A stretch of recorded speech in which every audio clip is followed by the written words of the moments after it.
What month is this anyway? Well, judging by this, I'd say December.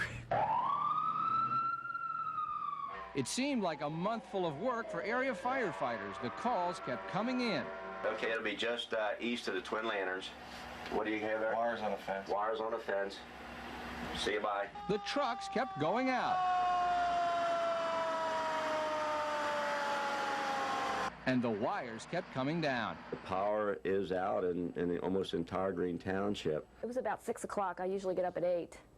And I was freezing, and I heard crackling noises and flashes. So I knew something was up. And my heater wasn't on either, so I knew there was something going on. Cold residents could only sit and wait while emergency workers did their best.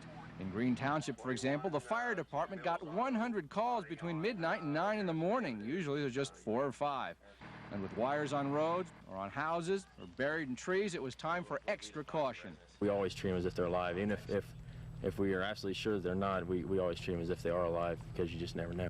Once they did know the wires were not live, it was time for other crews to start cutting.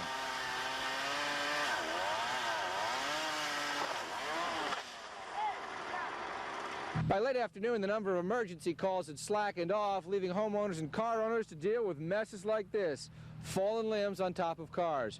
Unfortunately, you can't call the fire department to clean up a mess like that. Jeff Hirsch, News 5.